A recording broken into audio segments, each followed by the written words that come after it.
ಎಲ್ಲಿಗೆ ಬಂತು ಕೇಸು? ಮೊನ್ನೆ ನಡೆದಂಥ ಬಾಂಬ್ ಬ್ಲಾಸ್ಟ್ ಕೇಸ್ನಲ್ಲಿ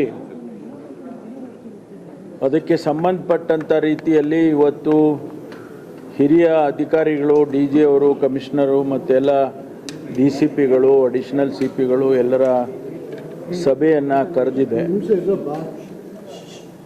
ಇಲ್ಲಿಯವರೆಗೂ ಏನೆಲ್ಲ ನಡೆದಿದೆ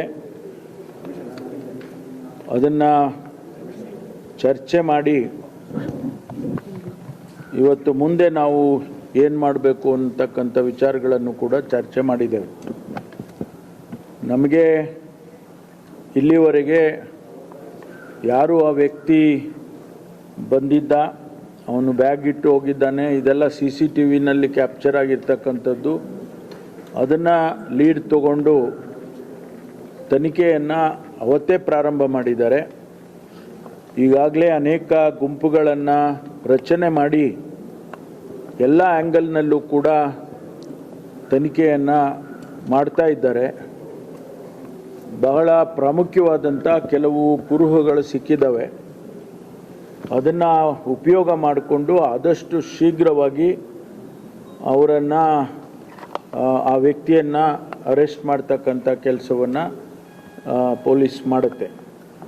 ಇದರ ಜೊತೆಗೆ ನಮ್ಮ ಏನು NIA ಅವರಿರ್ಬೋದು, NSGನವರಿರ್ಬೋದು, ಅವರು ಕೂಡ ಅವ್ರದ್ದೇ ಆದ ರೀತಿಯಲ್ಲಿ ತನಿಖೆಯನ್ನು ಮಾಡ್ತಾ ಇದ್ದಾರೆ. ಒಬ್ಬರಿಗೊಬ್ಬರಿಗೂ ಸಹಕಾರದಿಂದ ಆದಷ್ಟು ಶೀಘ್ರವಾಗಿ ನಾವು ಯಾವ ವ್ಯಕ್ತಿ ಈ ಕೆಲಸ ಮಾಡಿದ್ದಾನೆ ಅದನ್ನು ಭೇದಿಸ್ತೇವೆ ಮತ್ತು ಆದಷ್ಟು ಶೀಘ್ರವಾಗಿ ಅವರನ್ನು ಅರೆಸ್ಟ್ ಮಾಡ್ತಕ್ಕಂಥ ಕೆಲಸ ಮಾಡ್ತೇವೆ.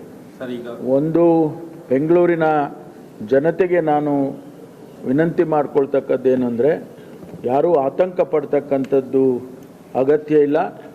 ಇದಕ್ಕೆ ಈ ಇನ್ಸಿಡೆಂಟಿಗೆ ಸಂಬಂಧಪಟ್ಟಾಗೆ ನಾವು ಆದಷ್ಟು ಶೀಘ್ರವಾಗಿ ಕ್ರಮ ತಗೊಳ್ತೀವಿ ಮತ್ತು ಇಡೀ ಬೆಂಗಳೂರನ್ನು ಒಂದು ಸೇಫ್ ಸಿಟಿಯಾಗಿ ಏನು ಮಾಡೋದಕ್ಕೆ ನಾವು ಮೊದಲಿಂದ ಪ್ರಯತ್ನ ಮಾಡ್ತಾ ಇದ್ದೇವೆ.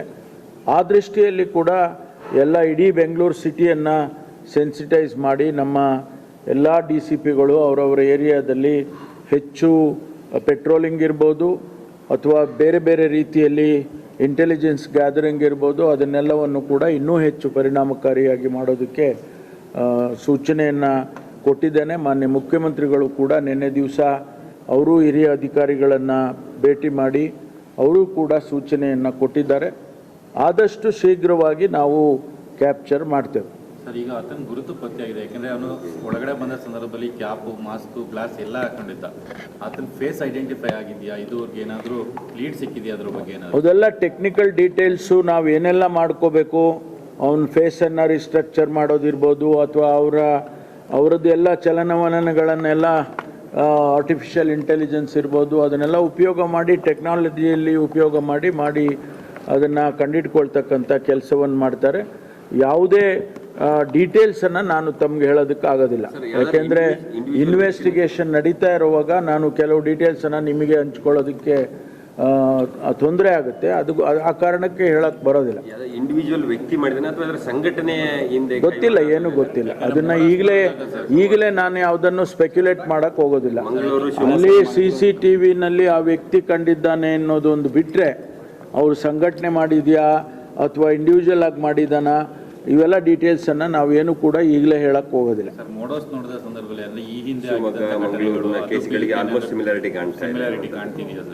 ಅಲ್ಲ, ಅದು ಟೆಕ್ನಿಕಲಿ ಆ ವಸ್ತುಗಳನ್ನೇನು ಉಪಯೋಗ ಮಾಡಿದ್ದಾರೆ, ಇದು ಏನೋ ಬ್ಯಾಟ್ರಿ ಇರ್ಬೋದು ಅಥವಾ ಟೈಮರ್ ಇರ್ಬೋದು, ಇಂಥದ್ದನ್ನೆಲ್ಲ ನಾವು ಕಂಪೇರ್ ಮಾಡ್ಬೋದು ಅಷ್ಟೇ ವಿನಃ. ಬಟ್ ನಾವು ಅಲ್ಲಿಗೂ ಇಲ್ಲಿಗೂ ಸಿಮಿಲಾರಿಟಿ ಇದೆ, ಅವರೇ ಮಾಡಿದ್ದಾರೆ ಇವರೇ ಮಾಡಿದ್ದಾರೆ ಅಂತ ಯಾವುದನ್ನು ಕೂಡ ಹೇಳೋದಕ್ಕಾಗೋದಿಲ್ಲ.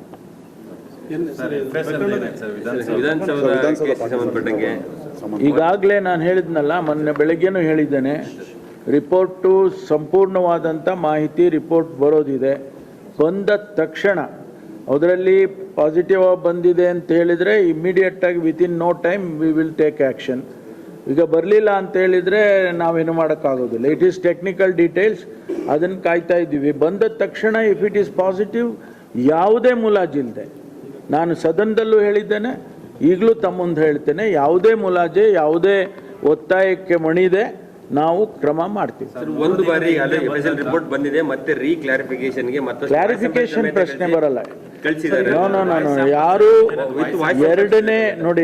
ಎರಡನೇ ರಿಪೋರ್ಟು ಮೂರನೇ ರಿಪೋರ್ಟು ಕೊಡಿ ಅಂತ ನಾವ್ಯಾರು ಹೇಳಕ್ ಹೋಗಲ್ಲ. ಸರ್ ಈಗ ಒಂದು ಸಾರಿ ರಿಪೋರ್ಟ್ ಬಂದ ಮೇಲೆ ಅಲ್ಲಿಗೆ ಮುಗೀತು. ಅದ್ರ ಪ್ರಕಾರ ನಾವು ಆಕ್ಟ್ ಮಾಡ್ತೇವೆ. ಮುಚ್ಚಿಡ್ತಾ ಇದ್ದಾರೆ ಯಾರು ಅದ್ರ ಅಗತ್ಯನೇ ಇಲ್ರಿ, ಅದರ ಅಗತ್ಯನೇ ಇಲ್ಲ. ಅವ್ರು ಏನ್ ಬೇಕಾದ್ರೆ ಆರೋಪ ಮಾಡ್ಕೊಳ್ಳಿ. ಅವ್ರು ಆರೋಪ ಮಾಡಕ್ಕಿದ್ದಾರೆ, ನಾವು ಉತ್ತರ ಕೊಡಕ್ಕಿದ್ದೀವಿ. ಅವರು ಆರೋಪ ಮಾಡ್ಕೊಳ್ಳಿ. ನಾವು ರಿಪೋರ್ಟ್ ಸಂಪೂರ್ಣವಾಗಿ ನಮ್ಮ ಕೈ ಸೇರಿದ ತಕ್ಷಣ ನಾವು ಆಕ್ಟ್ ಮಾಡ್ತೀವಿ. ಸರ್ ರಿಪೋರ್ಟ್ ಆಧರಿಸಿ ಈಗ 5 ಜನದ ವಾಯ್ಸ್ ಸ್ಯಾಂಪಲ್ಸ್ ಎಲ್ಲ ನೋಡಿ, ಒಂದು ಅದಕ್ಕೆ ಆದಂಥ ಒಂದು ಮೆಥಡಾಲಜಿನೇ ಇದೆ, ಅದನ್ನು ಫಾಲೋ ಮಾಡಬೇಕಲ್ವಾ. ಸುಮ್ಮನೆ ಅವ್ರು ಹೇಳಿಬಿಟ್ರು, ಅವ್ರು ಸ್ಟೇಟ್ಮೆಂಟ್ ಕೊಟ್ಟಿದ್ದಾರೆ, ಬಂದ್ಬಿಟ್ಟಿದೆ, ಅದು ಮಾಡ್ತಾ ಇಲ್ಲ, ಮುಚ್ಚಿಟ್ಬಿಟ್ಟಿದ್ದಾರೆ ಅಂದರೆ ನಾವು ಆಕ್ಟ್ ಮಾಡಕ್ ಆಗೋದಿಲ್ಲ. ಆ ಪದ ಇದೆ ಅನ್ನುವಂಥದ್ದು ಬಂದಿದೆ, ಆದ್ರೆ ಯಾರು ಅನ್ನುವಂಥದ್ದನ್ನ ಕ್ಲಾರಿಫಿಕೇಶನ್ ಮಾಡಿ ನೋಡ್ರಿ, ಅದೆಲ್ಲ ಇದೆ ಅಂತ ಬಂದಿದೆ ಅಂತ ನಿಮ್ಗೆ ಯಾರು ಹೇಳಿದ್ರು? ಮೂಲಗಳು ಹೇಳಿದ್ರು ಸರ್. ಮೂಲಗಳಿಗೆ ಕೇಳಿ. ನಾನು ಅಧಿಕೃತವಾಗಿ ಹೇಳ್ತಾ ಇದ್ದೀನಿ, ನಮಗೆ ಸಂಪೂರ್ಣವಾಗಿ ಮಾಹಿತಿ ನಮ್ಮ ಕೈಲಿ ಸೇರಿದ ತಕ್ಷಣ ಪೊಲೀಸರು ಆಕ್ಟ್ ಮಾಡ್ತಾರೆ. ಯಾವ ಮುಚ್ಚಿಡೋ ಪ್ರಶ್ನೆನೇ ಇಲ್ಲ. ಒಂದು ಕ್ಲಾರಿಫೈ ಮಾಡ್ತೀನಿ, ಮುಚ್ಚಿಡುವ ಪ್ರಶ್ನೆ ಇಲ್ಲ. ಅದನ್ನ ನಾವು ಸಾರ್ವಜನಿಕ ಇದಕ್ಕೆ ಆನಂತರ ಬಂದು ಎಲ್ಲ ತೀರ್ಮಾನ ಆದಾಗ ನಿಮಗೆ ಗೊತ್ತಾಗುತ್ತೆ. FSL ರಿಪೋರ್ಟ್ ಬಂದಿದೆಯಾ ಬಂದಿಲ್ಲ ಸರ್, ಅದೇ ಗೊಂದಲ ಸರ್. ನಾನು ಹೇಳಿದ್ನಲ್ರಿ, ಸಂಪೂರ್ಣವಾಗಿ ಬರಬೇಕು ಅಂತ ಹೇಳಲಿಲ್ವಾ? ಅದೊಂದು ಅರ್ಥ ಮಾಡ್ಕೋಬೇಕು. ನೋಡಪ್ಪ, ನೀವು ಅರ್ಥ ಮಾಡ್ಕೋಬೇಕು ಅಷ್ಟೇ. ನೋ ಈಗ ನಾವು ಬಂದ ತಕ್ಷಣ ಕ್ರಮ ಮಾಡ್ತೀವಿ ಅಂತ ಹೇಳಿದ್ದೀನಿ.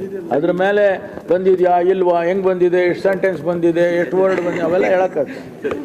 ರಾಮೇಶ್ವರಂ ಕೆಫೆ ಇದೆ ಸರ್, ಅದು ಕನ್ಕ್ಲೂಡ್ ಆಗಲಿಕ್ಕೆ ಎಷ್ಟು ದಿನ ಬೇಕಾಗ್ಬೋದು ಸರ್? ನಾವು ಹಂಗೆ ಹೇಳಕ್ಕಾಗಲ್ಲ. ಇವತ್ತೇ ಆಗ್ಬೋದು, ಇಲ್ಲ ನಾಳೆ ಆಗ್ಬೋದು. ಅದನ್ನ ಸಮಯ ನಿಗದಿ ಮಾಡಿ ನಾನು ಅಲ್ಲಲ್ಲ, ಲೀಡ್ಗಳು ಇದಾವೆ, ಟೆಕ್ನಿಕಲ್ ಇದು ಇದೆ, ಇನ್ಫಾರ್ಮೇಶನ್ಸ್ ಇದೆ, ಮತ್ತು ಅದಕ್ಕೆ CCTV ಫುಟೇಜಸ್ ಇದೆ. ಎಲ್ಲವನ್ನು ಕೂಡ ಎಲ್ಲ ಆ್ಯಂಗಲ್ನಿಂದಲೂ ನಾವು ತನಿಖೆಯನ್ನು ಮಾಡ್ತಾ ಇದ್ದೇವೆ.